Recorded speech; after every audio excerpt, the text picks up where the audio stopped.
بسم اللہ الرحمن الرحیم۔ اسلامک واقعات دیکھنے کے لیے چینل کو سبسکرائب کیجیے۔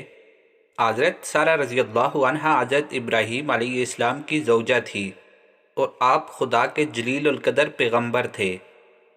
تورات کی بعض روایات کے مطابق عراق کے ایک قصبے میں پیدا ہوئے اور اہل فدان میں سے تھے۔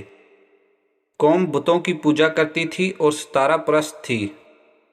آپ علیہ السلام کے والد چونکہ بچپن میں ہی فوت ہو گئے تھے اور آپ علیہ السلام اپنے چچا کی پرورش میں آ گئے اور اپنے چچا کو باپ ہی کہتے تھے۔ آپ کے چچا مختلف قبائل کے لیے لکڑی کے بت بنا کر بیچا کرتے تھے۔ چونکہ شروع ہی سے اللہ تعالیٰ نے ہدایت کی روشنی سے قلب و ذہن کو منور کر رکھا تھا، اس لیے اپنے چچا کو دن رات بت تراشی کرتے دیکھتے تو اکثر سوچتے کہ یہ کیسے معبود ہیں جنہیں میرا باپ اپنے ہاتھوں سے بنا کر فروخت کر دیتا ہے اور لوگ ان کی پوجا کرتے ہیں۔ آخر پیغمبر مبعوث ہونے کے بعد ایک روز اپنے باپ سے انہوں نے پوچھا، اے میرے چچا، آپ کیوں ایک ایسی چیز کی پوجا کرتے ہیں جو نہ سنتی ہے اور نہ آپ کے کسی کام آ سکتی ہے؟ اے میرے باپ، میں سچ کہتا ہوں کہ اللہ نے میرا دل علم کے نور سے منور کیا ہے اور ایک ایسی روشنی ہے جو آپ کو نہیں ملی۔ بس میرے نقش قدم پر چلیں، میں آپ کو سیدھی راہ دکھاؤں گا۔ اے میرے باپ، شیطان کی بندگی نہ کریں۔ شیطان تو خدائے تعالیٰ کا نافرمان ہو چکا ہے۔ میرے باپ، میں ڈرتا ہوں کہیں ایسا نہ ہو کہ خدائے ذوالجلال کا کوئی عذاب آپ کو بھی گھیر لے اور آپ بھی شیطان کے ساتھی ہو جائیں۔ چچا نے انتہائی غصے سے جواب دیا، ابراہیم، کیا تو میرے معبود سے پھر گیا ہے؟ یاد رکھ، اگر تو ایسی باتوں سے باز نہ آیا تو تجھے سنسار کر کے چھوڑوں گا۔ اپنی خیر چاہتا ہے تو تیری سلامتی اسی میں ہے کہ مجھ سے الگ ہو جا۔ حضرت ابراہیم علیہ السلام نے فرمایا، اچھا، میرا سلام قبول ہو، میں آپ کی بخشش کے لیے اللہ تعالیٰ سے دعا کروں گا۔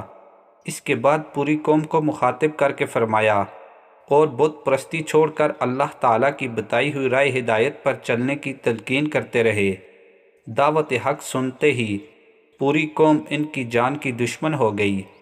آخر آپ سب سے بڑے مندروں کے بت کو توڑنے پھوڑنے اور معبودوں کی توہین کے الزام میں پکڑ کر بادشاہ وقت نمرود کے سامنے پیش کیا گیا۔ بادشاہ نے حکم دیا کہ حضرت ابراہیم علیہ السلام کو دہکتی آگ میں ڈال کر زندہ جلا دیا جائے۔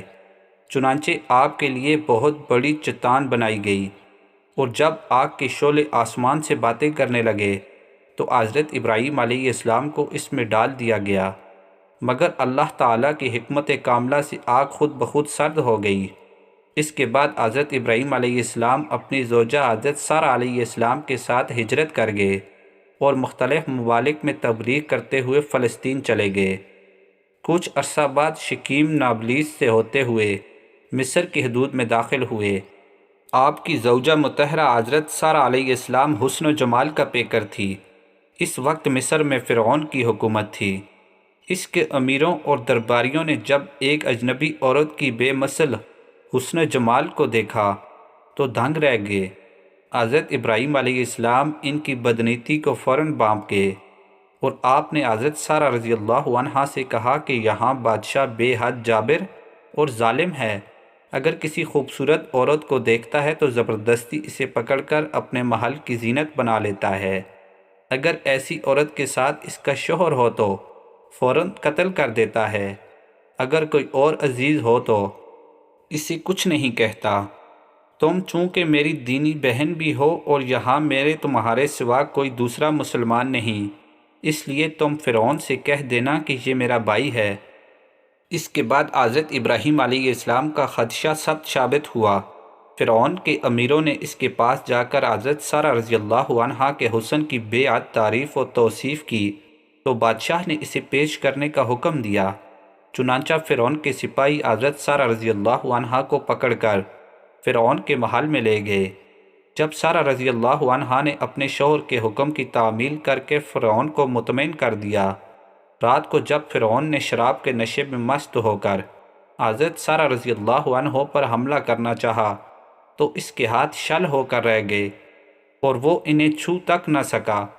فرعون یہ دیکھ کر بہت گھبرایا اور حضرت سارہ رضی اللہ عنہا سے درخواست کی کہ وہ اس کا ہاتھ ٹھیک کرنے کی اپنے خدا سے دعا کریں۔ فرعون نے وعدہ کیا کہ اگر اس کا ہاتھ درست ہو گیا تو وہ انہیں رہا کر دے گا۔ حضرت سارہ رضی اللہ عنہا نے اللہ تعالیٰ سے دعا کی تو وہ تندرست ہو گیا، مگر اس نے وعدہ خلافی کی، دوبارہ بدی کے ارادہ سے ان کے پاس آیا تو پھر ہاتھ شل ہو گیا۔ تیسری مرتبہ بھی ایسا ہی ہوا تو اس نے پریشان ہو کر کہا، معلوم ہوتا ہے کہ یہ عورت نہیں کوئی جن بوت ہے، اسے فوراً یہاں سے لے جاؤ۔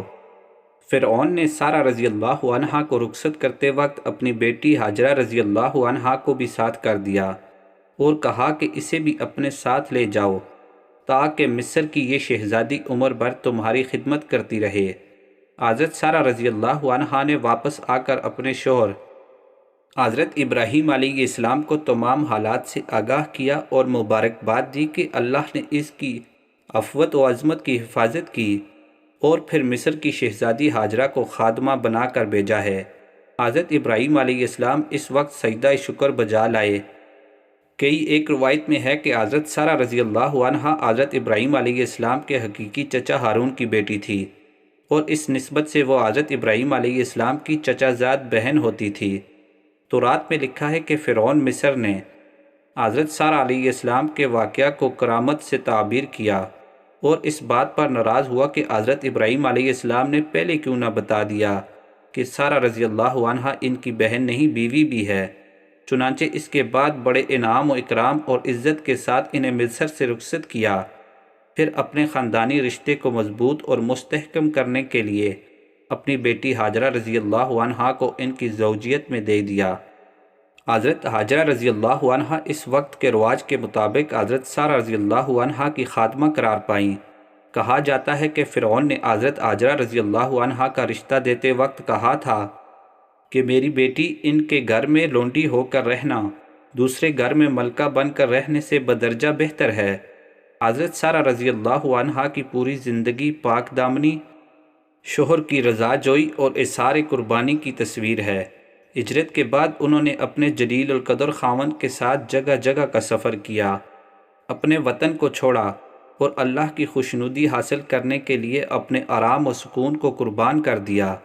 انہوں نے اس وقت حضرت ابراہیم علیہ السلام کو دعوت حق پر لبیک کہا جب پوری قوم، خاندان کے سب لوگ اور دوست اور رشتہ دار سب حضرت ابراہیم علیہ السلام کی جان کے دشمن ہو رہے تھے۔ ان کی پاکیزہ زندگی میں مسلمان عورتوں کے لیے بہت بڑا سبق پوشیدہ ہے کہ کس طرح ان کی عفو و عظمت کی حفاظت کے اسباب خود اللہ تعالیٰ نے فراہم کر دیے، کیونکہ انہوں نے محض رضائے الہی کے لیے اپنے شوہر کے ساتھ بے پناہ مصائب برداشت کیے تھے۔ سبحان اللہ۔